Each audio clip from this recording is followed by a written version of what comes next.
Assalamualaikum warahmatullahi wabarakatuh.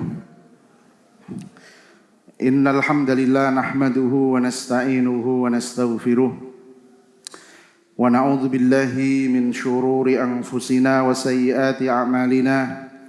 May yahdihillahu fala mudilla lahu wa may yudlil fala hadiya lahu.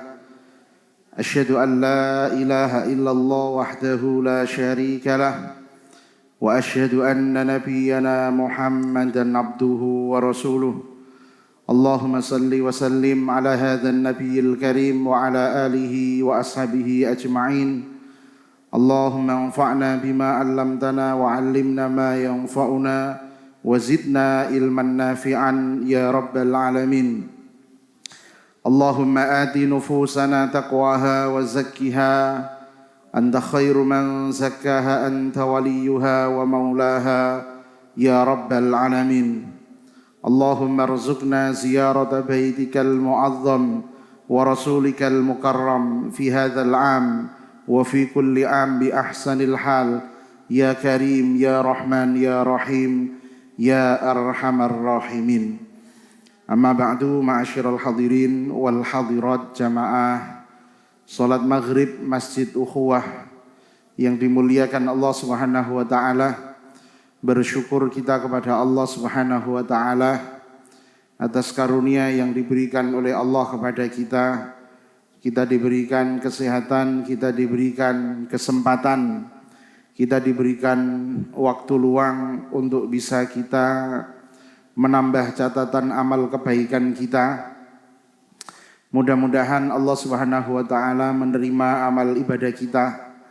Mudah-mudahan kita diberikan istiqomah oleh Allah Subhanahu wa taala dan insyaallah mudah-mudahan kita semua diberikan husnul khotimah. Amin amin ya rabbal alamin. Bapak Ibu jamaah sekalian, di pertemuan kita sebelumnya yaitu tentang sahabat mulia Abu Bakar As-Siddiq radhiyallahu taala anhu yang beliau mengadakan rihlah tijariyah, yaitu perjalanan dagang. Ketika di Syam beliau itu bermimpi, kemudian mimpi itu disampaikan kepada seorang rahib atau pendeta, yang isi mimpinya adalah di dalam kitab ini tidak disebutkan detail mimpinya, tapi di kitab yang lain disebutkan bahwa saat itu Abu Bakar melakukan perjalanan dagang, tidak ada Rasulullah di situ. Kemudian Abu Bakar ini bermimpi dengan mimpi yang aneh. Dia melihat di dalam tidurnya bahwa rembulan itu kocar-kacir. Rembulan itu terpecah berkeping-keping dan kepingan-kepingan rembulan itu masuk ke dalam semua rumah penduduk Mekah. Kemudian kepingan-kepingan itu menyatu kembali menjadi badr, menjadi purnama, dan purnama itu kemudian masuk ke dalam rumahnya Abu Bakar As-Siddiq radhiyallahu taala anhu. Mimpi itu bagian dari mubasyirat, kabar gembira. Bagian dari kabar gembira. Lam yabqa minan nubuwati illal mubasyirat. Tidak tersisa dari kenabian kecuali mubasyirat. Mubasyirat itu apa? Mubasyirat itu maknanya adalah mimpi yang dilihat oleh seorang mukmin atau diperlihatkan kepadanya. Di dalam syariat Islam, pembahasan tentang mimpi itu ada bab tersendiri. Bahkan ada satu kitab itu judulnya Tafsirul Ahlam, judulnya tafsir mimpi. Ini bukan primbon, bukan primbon betal jemur.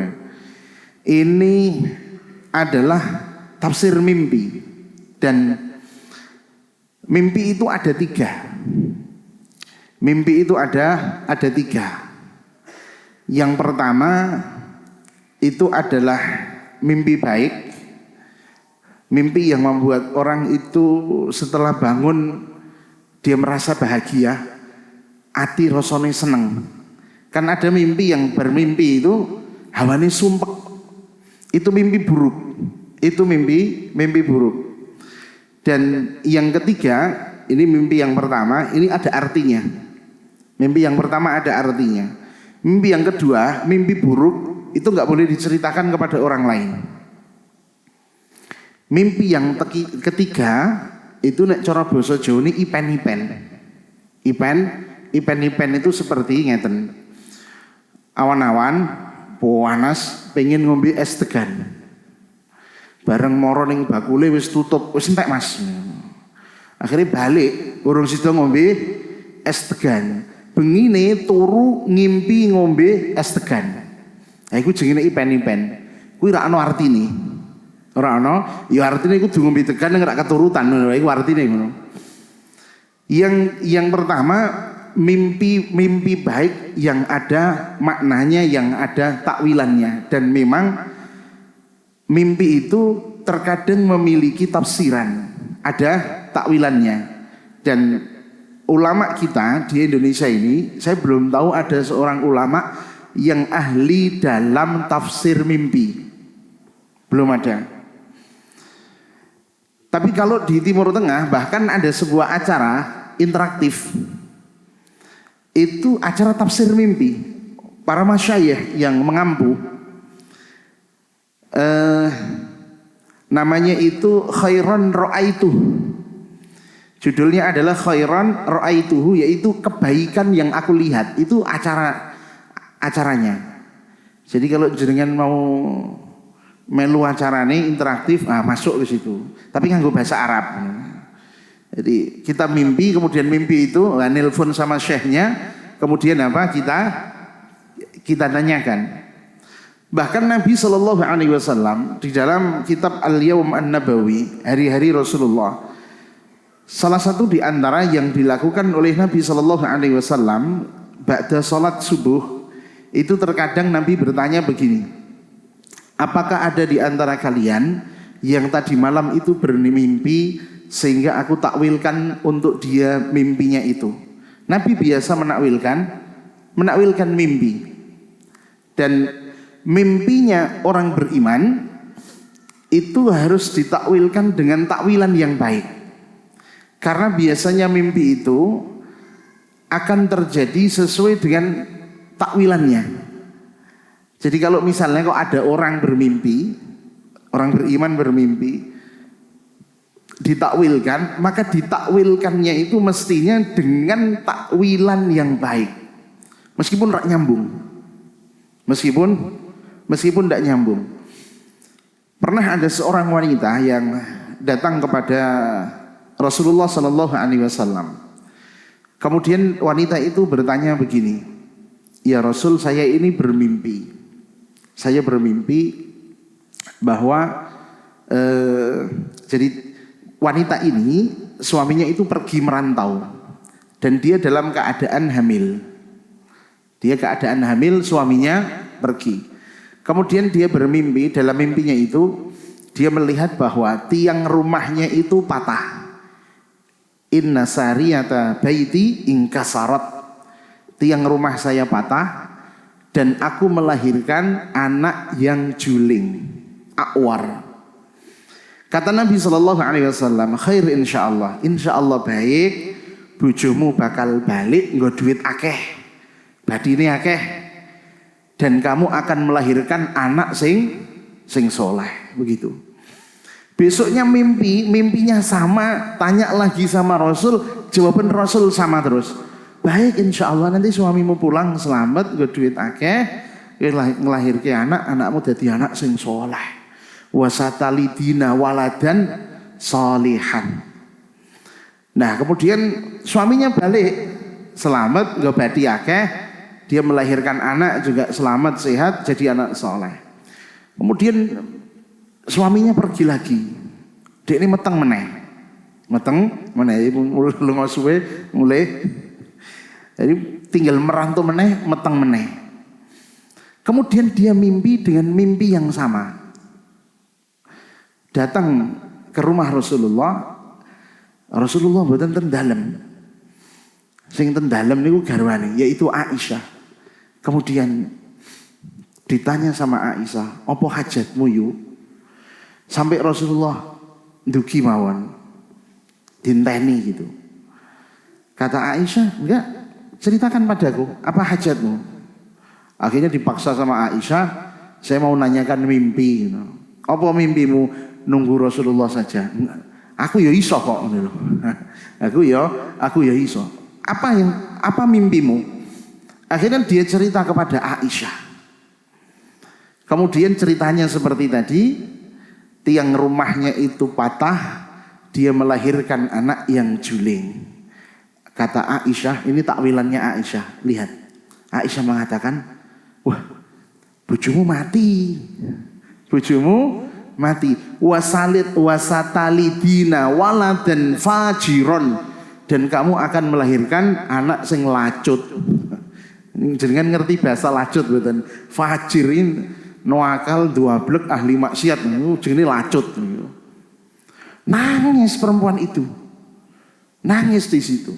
Rasulullah SAW datang, loh kok ada orang nangis.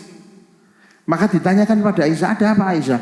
Loh, dia mimpi. Kemudian takwilannya, mimpinya aku takwilkan. "Loh, apa takwilanmu?" "Takwilan saya begini. Maka Nabi mengatakan, "Mah ya Aisyah, idza abbarti ar-ru'ya lil mu'min fa'abbiriha khairan."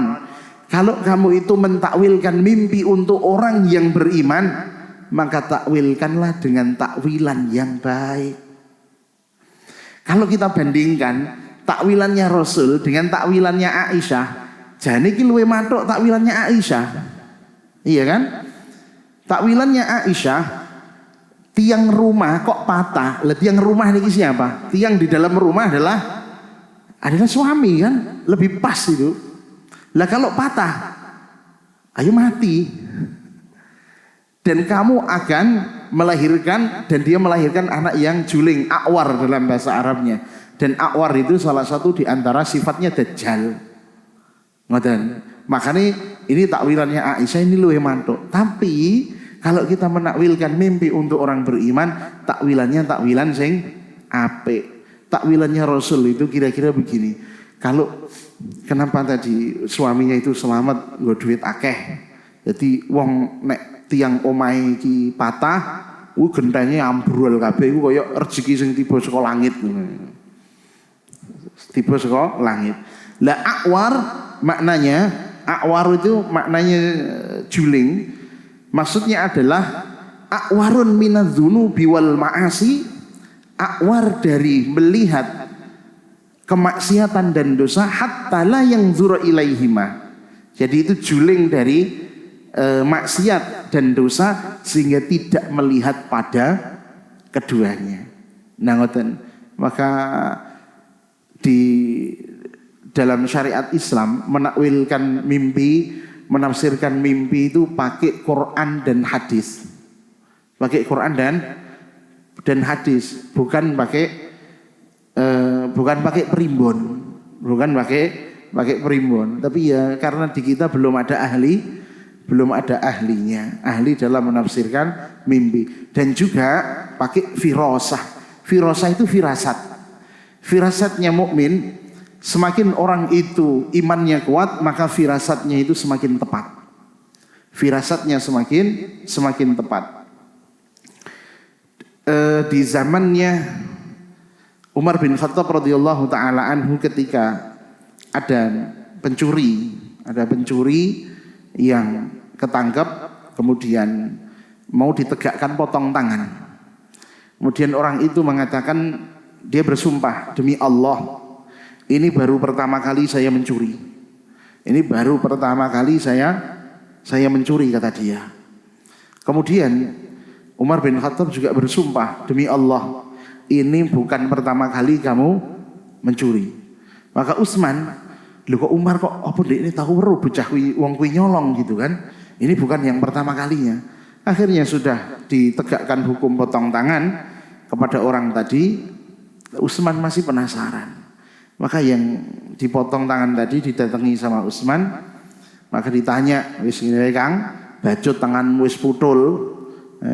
Wis dipotong. Saiki ngaku wae jujur. Kowe nyolong wis ping pira?" Terus dia ngomong, aku wis nyolong ping 20 Kang. Nyolongnya wis ping 20. Loh, kok Umar ngerti? Umar kok tahu ngerti ini saking pundi? Pakai apa? Firasat. Kenapa? Karena Allah Subhanahu wa taala tidak akan mengazab hambanya.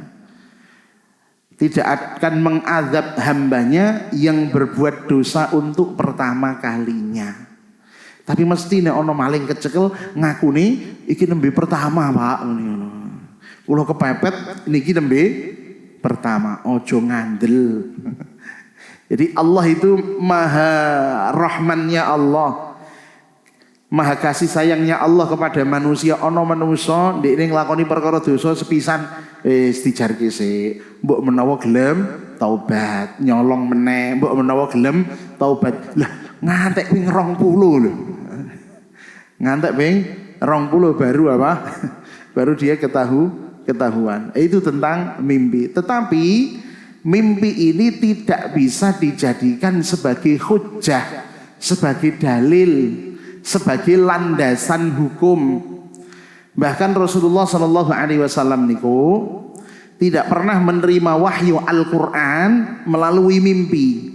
Tapi Al-Quran diturunkan oleh Allah melalui Jibril kepada Rasulullah Shallallahu Alaihi Wasallam, semua dalam keadaan kanjeng Nabi niku terjaga, tidak melalui mimpi. Tapi mimpinya Rasul niku wahyu. Mimpinya Rasulullah Shallallahu Alaihi Wasallam adalah wahyu. Kemudian begini, mimpinya tadi ditanyakan kepada rohib.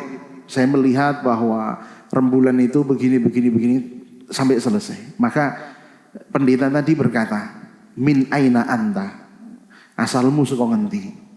Kemudian Abu Bakar menjawab, min Mekkah, saya dari Mekkah. Min ayyiha, dari kabilah mana? Kemudian Abu Bakar mengatakan dari Quraisy.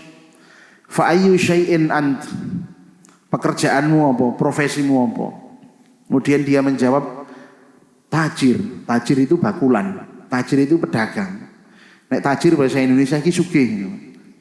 Sugih maksudnya apa? Nek pengen dadi wong sugih dadi pedagang. Iki maksudnya ngono lho. Ya utak-atik gaduk lah nek kuwi. Jadi tajir itu maknanya pedagang. Tapi nek dalam bahasa Indonesia tajir itu maknanya kaya raya. Qala rahib itu berkata, in sadaqallahu ru'yak fa innahu yab'atsu binabiyyin min qaumik. Kalau Allah itu mengijabahi mimpimu itu, kalau mimpimu itu memang benar, maka Allah akan mengutus seorang nabi dari kaummu. Takunu wazirahu fi hayatihi, dan kamu akan jadi penolongnya, jadi menterinya dia semasa hidupnya. Wa khalifatuhu ba'da mautihi, dan kamu akan jadi penggantinya setelah wafatnya. Fa asarra dzalika Abu Bakrin fi nafsihi, tapi hal itu disimpan oleh Abu Bakar, tidak diberikan pada orang lain. Maksudnya begini, ketika Rasul itu wafat, yang jadi khalifah sebelum Abu Bakar jadi khalifah itu kan ada perundingan. Bahkan karepe Abu Bakar itu yang jadi khalifah adalah Umar saja. Karepe Abu Bakar, dan Umar mengatakan, aku luwih apik diketok guluku daripada jadi pemimpin sing ning jero wong sing tak pimpin iki ana Abu Bakar. Itu kata Umar. Abu Bakar tidak menggunakan mimpinya untuk menjadi khalifah. Seandainya setelah Nabi wafat, begitu Nabi wafat terus dia menyampaikan itu kepada para sahabat yang lain, aku bini tau ngipi ngene lan ngene. Iso langsung dadi, Dan dia jujur orangnya, tidak pernah berbohong. Mesti para sahabat juga mau. Tapi kenapa tidak dipakai? Karena bisa nanti orang itu dengan mimpinya, orang itu dengan apa? Orang itu dengan mimpinya, kemudian aku pernah mimpi begini dan begitu, sehingga itu dijadikan sebagai hujah, sebagai dalil yang nun sewu bisa menguntungkan dirinya, bisa menguntungkan menguntungkan dirinya. Maka Abu Bakar tidak menggunakan mimpinya tersebut. Maka keislamannya Abu Bakar radhiyallahu taala anhu adalah sebuah keislaman setelah masa penantian, setelah masa pencarian. Dan yang membuat Abu Bakar itu begitu cepat mengijabahi ajakannya Nabi Shallallahu Alaihi Wasallam karena dia punya pengetahuan yang sangat mendalam. Dia punya hubungan yang sangat kuat dengan Rasulullah Shallallahu Alaihi Wasallam sebelum zaman Islam.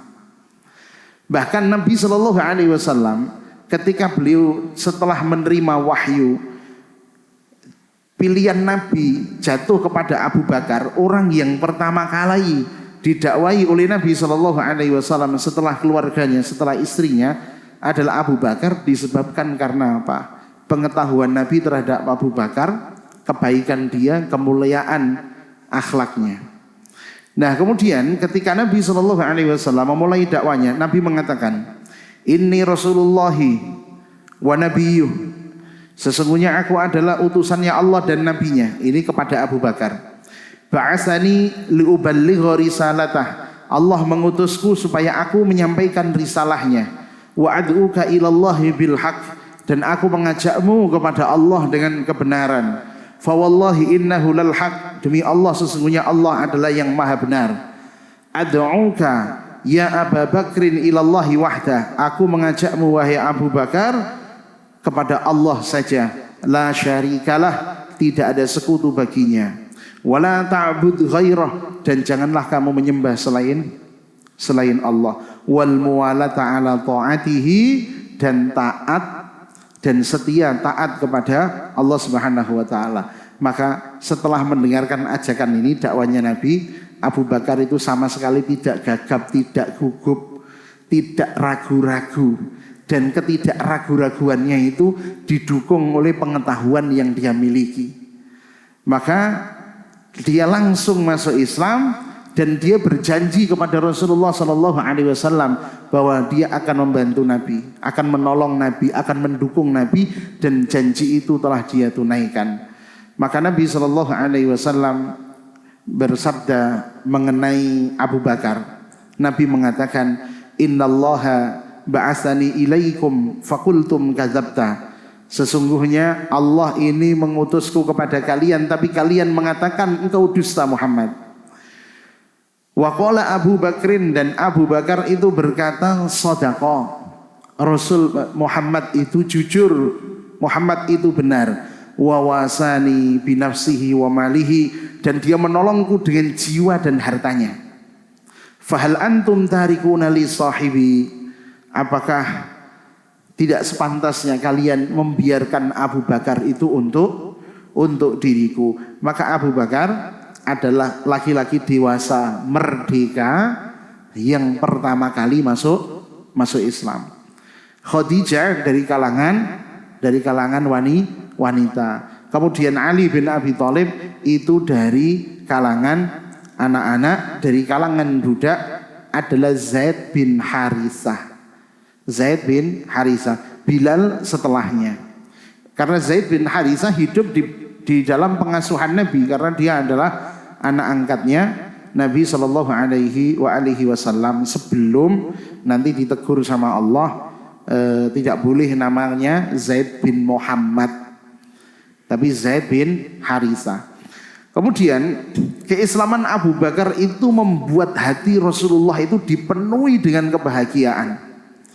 Aisyah radhiyallahu taala anha, ummul mukminin, beliau berkata bahwa setelah Nabi selesai berbicara tadi, sesungguhnya aku adalah utusan Allah dan Nabinya, terus Abu Bakar masuk Islam, Nabi itu beranjak dari hadapan Abu Bakar, dan tidak ada di antara dua gunung di Mekah seseorang yang lebih bahagia daripada Rasulullah dengan keislamannya Abu Bakar. Dua gunung itu, satu Jabal Abi Qubais. Jabal Abi Qubais itu sing saiki dadi istana raja. Jadi istana raja itu gunung watu. Nah yang satunya lagi namanya Jabal Qu'aiqian, jenenge rada angel. Muria ngono gampang ya. Ungaran. Tapi nek wong Arab kon muni wong Aron ya ora iso wedhe. Jadi Jabal Qu'aiqian. Tidak ada di antara dua gunung itu seseorang yang lebih bahagia daripada Rasulullah sallallahu alaihi wasallam dengan keislamannya Abu Bakar. Nah, kemudian Abu Bakar ini adalah kanzun minal kunuz allati iddakharaha Allah taala li nabiyhi. Abu Bakar itu adalah bongkahan harta karun, harta simpanan yang disimpan oleh Allah Subhanahu wa taala untuk Rasulullah sallallahu alaihi wasallam. Maka sebagai kawan, sebagai teman, dia adalah teman yang sempurna bagi Nabi sallallahu alaihi wasallam. Kebaikannya dia itu diakui oleh masyarakat Quraisy yang datang ke rumahnya Abu Bakar orang miskin. Datang karena apa? Karena butuh bantuan. Yang datang adalah para pedagang kaum profesional karena ingin menimbah ilmu dagang kepada Abu Bakar. Yang datang ke rumahnya Abu Bakar adalah para ahli ilmu, para pencari ilmu. Karena apa? Mengharapkan pengetahuan dari Abu Bakar. Orang yang kesusahan, orang yang sedih datang ke rumah Abu Bakar. Untuk apa? Untuk mendapatkan nasihat dari Abu Bakar. Orang yang gabut nek coro hari ini, butuh teman duduk, datang ke tempatnya Abu Bakar. Karena sebaik-baik teman duduk adalah Abu Bakar As-Siddiq radhiyallahu taala anhu. Kemudian dakwahnya Abu Bakar. Abu Bakar As-Siddiq radhiyallahu taala anhu setelah dia masuk Islam, maka dia langsung mengemban dakwah bersama dengan Nabi sallallahu alaihi wasallam. Dan dia belajar dari Rasulullah bahwa Islam itu adalah agama beramal. Islam itu agama dakwah. Islam itu agama jihad. Dan keimanan itu tidak sempurna sehingga seseorang itu merelakan jiwanya, merelakan apa yang dia miliki semata-mata untuk Allah Subhanahu wa taala. Allah berfirman, "Qul inna salati wa nusuki wa mahyaya wa mamati lillahi rabbil alamin." Katakanlah, sesungguhnya salatku, nusuk itu ibadahku, hidupku dan matiku adalah untuk Allah Subhanahu wa taala Rabbul alamin. Maka beliau banyak melakukan aktivitas dakwah. Dimanapun Abu Bakar itu berada, maka di situ dia selalu membawa perubahan pada kebaikan. Dan aktivitas dakwanya dia banyak sekali menguntungkan Islam. Maka Abu Bakar adalah teladan hidup dalam mempraktekkan firman Allah Subhanahu wa taala, ud'u ila sabili rabbika bil hikmati wal mau'izatil hasanah wajadilhum billati hiya ahsan inna rabbaka huwa a'lamu biman dhalla an sabili wa huwa a'lamu bil muhtadin. Ajaklah manusia kepada jalan Rabbmu dengan hikmah dan dengan mau'izah hasanah. Mau'izah itu nasihat. Mau'izah hasanah bukan maidu hasanah. Oh hasanah kok dipaidu. Maidu yang paling gampang wong tukang paling gampang tukang maidu, enggak butuh pengalaman. Wajadilhum billati hiya ahsan, dan bantahlah mereka dengan cara yang baik. Ini adalah Abu Bakar As-Siddiq radhiyallahu taala anhu. Dan buah dari dakwanya Abu Bakar adalah orang-orang pilihan di zamannya itu masuk Islam melalui Abu Bakar As-Siddiq radhiyallahu taala anhu. Yang pertama, jadi mereka ini adalah jariah kebaikan bagi Abu Bakar. Yang pertama, karena dakwanya Abu Bakar kemudian dia akhirnya masuk Islam. Yang pertama adalah Zubair bin Awam. Siapakah Zubair bin Awam? Anaknya Awam, Nawang bin Awam. Zubair bin Awam itu sepupunya Rasul. Ibunya namanya Sofia. Sofia itu bibinya Rasulullah. Dia adalah suaminya Asma, menantunya Abu Bakar, bapaknya Abdullah. Zubair bin Awam masuk Islam melalui Abu Bakar. Kemudian Utsman bin Affan, menantunya Rasulullah sallallahu alaihi wasallam, Talhah bin Ubaidillah. Ini yang dijamin masuk surga. Nabi itu mengatakan begini, sapa wonge sing pengen delok wong mati syahid tapi cek melaku di atas bumi, lihatlah Talhah. Cek urip tapi jaminan mati syahid. Cek urip tapi apa? Syahid. Karena apa? Pembelaan dia kepada Rasulullah. Jadi di perang Uhud tahun ketiga Hijriah, dia itu menggunakan tubuhnya sebagai perisai bagi Nabi Shallallahu Alaihi Wasallam, sampai jari-jarinya itu kemudian kebacok sampai nggak bisa nggak berfungsi. Itu Talha bin Ubaidillah. Sa'ad bin Abi Waqqas yang keberapa ini? Ketiga. Yang keempat, Sa'ad bin Abi Waqqas. Sama di perang Uhud, Nabi mengatakan yang punya anak panah kasihkan Sa'ad. Mergo nek ini nembak ora meleset. Kalau dia nembak pakai anak panah tidak meleset. Ini snipernya Rasul. Sampai sekarang itu busur panahnya Sa'ad bin Abi Waqqas itu masih tersimpan di museum di Madinah, Museum Dar Al-Madinah. Tapi nek wong Indonesia nek umroh ora seneng ning museum, Pak. Mergo ora ana nggon blonjo ning kono kuwi. Ora ana nggon blonjo. Karena waktu saya ke situ ora ana wong Indonesia kejaba sak grupku kuwi. Itu masih ada di situ, jelas ada peta perjalanan Nabi, benda-benda peninggalan Museum Dar Al-Madinah. Padahal mlebune rak bayar loh.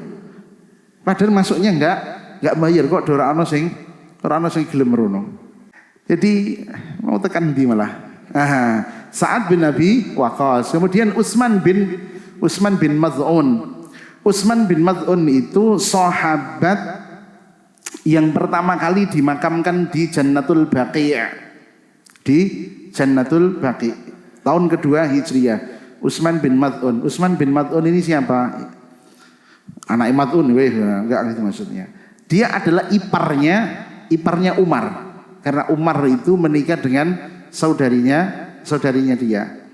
Jadi dia yang pertama kali meninggal di Madinah dari kalangan Muhajirin dan yang pertama kali dimakamkan di Jannatul Baqi'. Abu Ubaidah bin Al-Jarrah, julukannya adalah Aminu hadhil ummah, orang terpercayanya umat ini.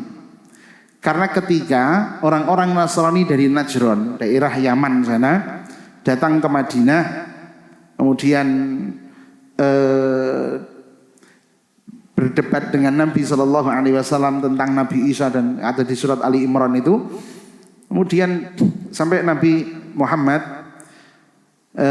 kata Allah, kalau mereka setelah datang kepadamu penjelas tentang Isa, tentang Maryam, kok mereka itu masih berpaling, maka ajaklah mereka bermubahalah. Ajaklah mereka bermubahalah, sumpah-sumpahan, sapa sing bener, sing salah kok entuk laknati Allah. Akhirnya mereka ini bisik-bisik, ora usah. Mergo tidaklah ada suatu kaum yang bermubahalah dengan Nabi melainkan kaum iku binasa. Akhirnya mundur mereka. Padahal jane atine wis ngerti nek kuwi Nabi, nek Muhammad kuwi Nabi. Tapi karena apa? Karena kesombongan yang menutupi hatinya sehingga tidak mau menerima Rasulullah itu sebagai Nabi. Nah, mereka bayar jizyah. Nah, yang diutus oleh Nabi Shallallahu Alaihi Wasallam ke tempat mereka adalah Abu Ubaidah, Aminu hadhil ummah, aminnya umat ini, begitu. Dan dia nanti yang juga menggantikan Khalid bin Walid sebagai komandan perang di zamannya Umar bin Khattab radhiyallahu taala anhu. Abdurrahman bin Auf. Abdurrahman bin Auf ini sesama saudagar ini, sesama tajir, sesama orang kaya. Abu Bakar ya orang kaya, Abdurrahman bin Auf ya wong sugih. Abdurrahman bin Auf itu cara-cara kabeh perkara sing kena tangane iki sudah dadi duit. Sing kedemok tangane iki ucap-ucapane iso dadi duit. Seandainya aku mbelah batu ana masih. Seandainya belah batu iki ana ono emas. Saking napa? Saking beruntungnya dia itu. Saking beruntungnya Abdurrahman bin Auf. Tidak pernah dia jualan kemudian rugi. Kemudian bahkan ketika datang ke Madinah, hijrah itu belas tidak bawa apa-apa. Mulai dari nol. Ketika di Madinah, dalam waktu yang tidak lama dia sudah bisa menikah, bahkan maharnya adalah sebiji emas. Maharnya adalah sebiji emas. Itu Abdurrahman bin Auf. Abu Salamah bin Abdul Asad ini sepersusuan dengan Nabi. Zaman kecilnya pernah menyusu kepada wanita yang sama dengan Rasulullah SAW. Al-Arqam bin Abil Arqam ini masih anak muda. Al-Arqam bin Abil Arqam anak muda. Dan dari keseluruhan ini semua, kalau ini Rasulullah usianya 40 tahun, usianya Abu Bakar 38. Di antara mereka semua ini bersama dengan Abu Bakar, yang paling senior niku Abu Bakar. Berarti Abu Bakar usianya kan 38 tahun. Nah, semua yang saya sebutkan tadi itu usianya di bawahnya Abu Bakar As-Siddiq radhiyallahu taala anhu. Bahkan Al-Arqam bin Abil Arqam itu termasuk yang paling muda di antara semuanya. Karena nanti pusat dakwah itu di rumahnya anak muda. Sehingga orang itu tidak akan curiga. Kira-kira pusat dakwah ini do ngaji ki ning ndi ngono. Nah, mungkin di rumahnya Abu Bakar ternyata enggak ada. Di rumahnya Khadijah juga enggak ada. Ternyata di rumahnya Al-Arqam bin Abil Arqam. Dan dia itu satu kabilah dengan Khalid bin Walid, satu kabilah dengan Amr bin Hisham atau Abu Jahal. Abu Bakar radhiyallahu taala anhu membawa mereka ke hadapan Rasulullah untuk menyatakan keislaman satu persatu di bawahnya, bukan bareng-bareng. Karena saat itu kondisi dakwah itu kondisi yang sangat terbatas. Bahkan sembunyi-sembunyi dari apa? Dari orang-orang Quraisy. Dan mereka semua ini menjadi penopang dakwah Nabi sallallahu alaihi wasallam. Dan dengan mereka Allah Subhanahu wa taala memuliakan nabinya. Allah menguatkan nabinya. Setelah itu berturut-turut orang-orang itu masuk Islam, ada yang satu orang, ada yang dua orang, ada yang berjamaah baik laki-laki maupun perempuan. Kemudian Abu Bakar As-Siddiq juga memperhatikan keluarganya. Maka dari keluarganya yang masuk Islam ada Asma, ada Aisyah, ada Abdullah, ada istrinya Abu Bakar yaitu Ummu Ruman, dan pelayannya namanya adalah Amir bin Fuhairah, orang yang termasuk berjasa dalam hijrahnya Nabi sallallahu alaihi wasallam. Kemudian inna hadhil akhlaq was sifat al-hamidah la budda minha lid-du'ati ilallah. Akhlak baik ini, akhlak mulia ini adalah akhlak-akhlak yang harus ada pada setiap dai, setiap ustadz, setiap orang yang mengajak kepada Allah Subhanahu wa taala. Supaya apa? Wa illa asbahat da'watuhum linnasi sayhatun fi wadin.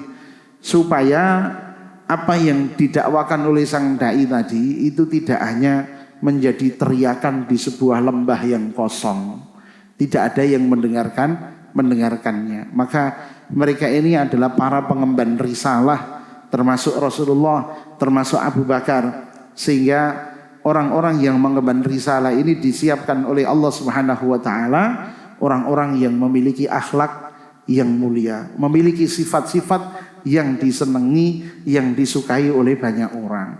Tapi meskipun demikian tetap mereka itu diuji oleh Allah Subhanahu wa taala. Karena sudah menjadi sunnatullah sejak zaman dahulu bahwa baik itu individu, keluarga, itu mesti ono ujiane. Orang mulia pun itu diuji oleh Allah Subhanahu wa taala, dan seseorang itu, setiap orang itu diuji oleh Allah dengan cara masing-masing, cara berbeda-beda.